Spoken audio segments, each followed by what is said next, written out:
তোমার হাত অনেক সুন্দর।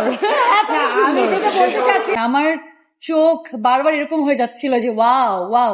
আমি হৃদয় সরকার ভাইকে দেখে বলেছি, ভাইয়া প্লিজ আপনি রেগুলার সিনেমা করেন, এরকম দৃশ্য আমরা দেখতে চাই সিনেমা হলে। বাংলাদেশ মনে হচ্ছিল আমি ওনাকেই দেখছি। সোহেল মন্ডলের কথা আমি আলাদা করে বলবো, মানে সে যখন স্ক্রিনে এসেছে আমার কাছে মানে মনে হচ্ছে যে এটা মানে আমি হয়তো বা ইন্টারন্যাশনাল কোনো পারফর্মারের অভিনয় দেখছি, এরকম মনে হচ্ছিল। খুবই ভালো, কস্টিউম থেকে শুরু করে মেকআপ সবকিছু প্রত্যেকটা চরিত্রের সাথে সবাইকে এত সুন্দর মানিয়েছে, মনে হচ্ছিল যে পারফেক্ট কাস্টিং খুঁজে একদম এই সিনেমার সাথে মানে একদম পারফেক্ট কাস্টিং গুলো খুঁজে বের করেছে এর উপর।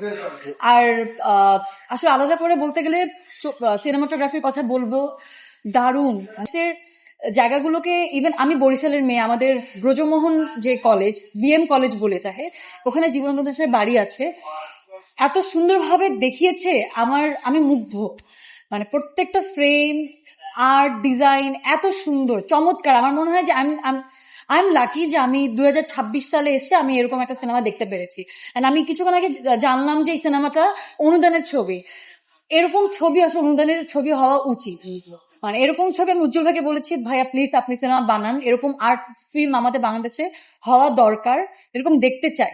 বিকজ আমাদের মানে আমার বয়সী যারা, হয়তো আমি নিজেও সত্যি কথা বলতে বনলতা সেন কবিতাটা পড়িনি, বাট আমার কাছে মনে হচ্ছিল পুরো সিনেমা জুড়ে আমি জার্নি করেছি, আমি যা জানি না আমি তা জানতে পেরেছি।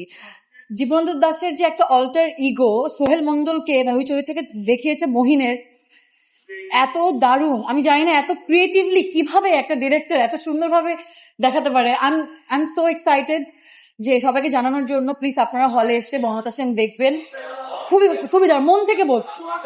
আমি আসলে সত্যি কথা বলতে এখন বনলতা সেনকে খুঁজছি, কে বনলতা সেন। এইটা একটা মানে জার্নি, একটা ঘোর। 2 ঘন্টা 12 মিনিটের ছবি দেখে শেষ করার পর মনে হচ্ছিল যে কেন শেষ হলো। নর্মালি আর্ট ছবি দেখার পর কিন্তু এরকম রেস নিয়ে শেষ করাটা কিন্তু খুবই অদ্ভুত। আমার লাস্ট সিনে এসে আমার গুজবাম্প হচ্ছিল, লাইক কেন শেষ হলো। চমৎকার। বনলতা সেন, আমি আপাতত নাবিল আপুকে বনলতা সেন হিসেবে ভেবে নিচ্ছি, এটাই আর কি। বনলতা সেন দেখতে অবশ্যই আসবেন হলে, দিস ইজ মাই রিকোয়েস্ট। এরকম ছবি হওয়া উচিত, এরকম ছবি সবার দেখা উচিত, এটাই। Thank you so much Sadia.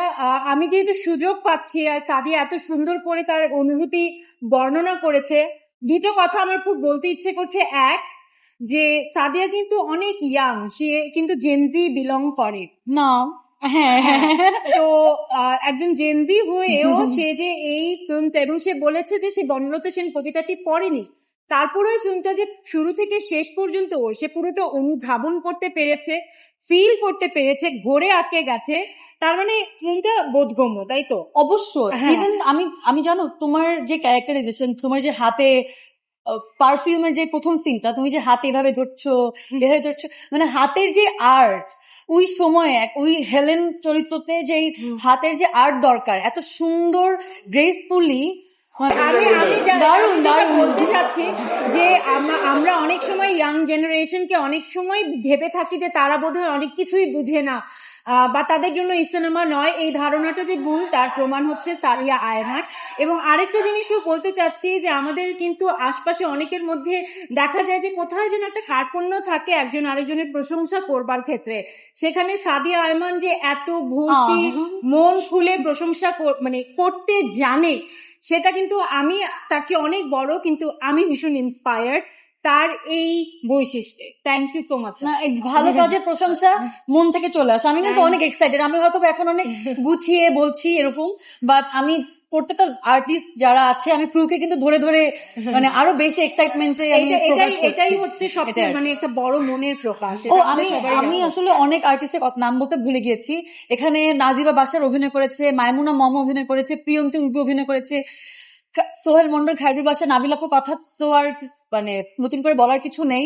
প্রত্যেকটা চরিত্র খুবই সুন্দর। মম আপুর একটা সিন ছিল যেখানে ঘুমিয়ে আছে চারপাশ সাপের মতো, এত সুন্দরভাবে মানে একটা সিন ডিজাইন করা যায়, মানে শি লুকড বিউটিফুল। আমার খুব ভালো লেগেছে প্রত্যেকটা চরিত্র beautiful, pure art. This is a pure art.